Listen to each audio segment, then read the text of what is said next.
പാലക്കാട് വാളയാറിൽ കാട്ടാനയാക്രമണം. കൃഷിസ്ഥലത്തിറങ്ങിയ ആളെ കാട്ടാന ചവിട്ടി. വാളയാർ സ്വദേശി വിജയനാണ് പരിക്കേറ്റത്. വിവരങ്ങളുമായി ജി പ്രസാദ് കുമാർ ചേരുന്നുണ്ട്. പ്രസാദ്, എപ്പോഴാണ് ഈ കാട്ടാന ആക്രമണം ഉണ്ടാകുന്നത്? ഈ പരിക്കേറ്റയാളുടെ പരിക്ക് ഗുരുതരമാണോ? ജയലക്ഷ്മി, ഇന്ന് പുലർച്ചെ ഏതാണ്ട് ഒരു 4:30-5 മണിയോടെയാണ് ഈ സംഭവം ഉണ്ടായിരിക്കുന്നതെന്നാണ് നാട്ടുകാർ പറയുന്നത്. ഈ പ്രദേശത്ത് കാട്ടാന ഇറങ്ങിയപ്പോൾ കാട്ടാനയെ തുരത്താനായിട്ട് വിജയനടങ്ങുന്ന സംഘം നാട്ടുകാർ അങ്ങോട്ടേക്ക് പോയി. നെൽപ്പാടത്തേക്കാണ് കാട്ടാന ഇറങ്ങിയത്. കാട്ടാനയെ തുരത്താനായിട്ട് പോയി. പക്ഷെ കാട്ടാന ഈ നാട്ടുകാർ ബഹളം വെച്ചപ്പോൾ കാട്ടാന നാട്ടുകാർക്ക് നേരെ പാഞ്ഞെടുക്കുകയായിരുന്നു. അങ്ങനെ ഓടുമ്പോഴാണ് വിജയന് പരിക്കേറ്റതെന്നാണ് നമുക്കിപ്പോൾ ലഭിക്കുന്ന വിവരം. വിജയനെ തൃശ്ശൂരിലെ സ്വകാര്യ ആശുപത്രിയിലേക്ക് കൊണ്ടുവരികയാണ്.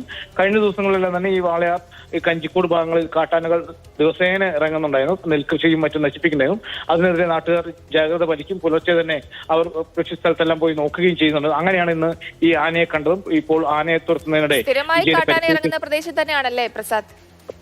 തീർച്ചയായിട്ടും ജയലക്ഷ്മി, അവിടെ ഈ ഭാഗത്ത് കഴിഞ്ഞ ദിവസം എല്ലാം നമ്മൾ വാർത്ത കൊടുത്തിട്ടുണ്ടായിരുന്നു. ഈ കഞ്ചിക്കോട് വാളയാർ ഇതെല്ലാം അടുത്തടുത്ത് ഒരേ പഞ്ചായത്തിന് അടുത്തടുത്തുള്ള പ്രദേശങ്ങളാണ്. അപ്പൊ ഇവിടെ ഇന്ന് വാദ്യാർച്ചള്ള എന്നുള്ള ഭാഗത്താണ് കാട്ടാന ഈ നെൽപ്പാടത്ത് ഇറങ്ങിയത്. ഇന്നലെ ചുള്ളിമട ഭാഗത്ത് ഇറങ്ങിയിട്ടുണ്ടായിരുന്നു. കഴിഞ്ഞ ദിവസം ചുള്ളിമട ഭാഗത്ത് തന്നെ കാട്ടാന ഉണ്ടായിരുന്നു. ആ കാട്ടാന നെൽപ്പാടത്ത് ഇറങ്ങുകയും നെൽപ്പാടം നശിക്കും, ചെടികൾ തിന്നുക മാത്രമല്ല മൊത്തം കാട്ടാന ചവിട്ടി നശിപ്പിക്കുകയും ചെയ്തു. അപ്പൊ അങ്ങനെ കർഷകർക്ക് വലിയ കൃഷിനാശം ഉണ്ടാകുമായിരുന്നു. അതിനെ പ്രതിരോധിക്കാനാണ് നാട്ടുകാർ ഇന്നും രാത്രിയെല്ലാം കാവൽ നിന്നത്. പക്ഷേ ഇപ്പോൾ ഇങ്ങനൊരു കാട്ടാന നാട്ടുകാർക്കെതിരെ പാഞ്ഞെടുത്തു. പക്ഷേ വേറെ രീതിയിൽ വലിയൊരു അപകടമല്ല എന്നാണ് നമ്മൾ ഇപ്പോൾ കരുതുന്നത്. പക്ഷേ തൃശ്ശൂരിലെ സ്വകാര്യ ആശുപത്രിക്ക് കൊണ്ടുപോയിരിക്കുന്നത് അവിടെ എത്തുന്നതേ ഉള്ളൂ. ജയലക്ഷ്മി. ശരി പ്രസാദ്. വാളയാർ സ്വദേശി വിജയനാണ് പരിക്കേറ്റത്. സ്ഥിരമായിട്ട് കാട്ടാന ശല്യമുള്ള പ്രദേശം തന്നെയാണ് ഇത്.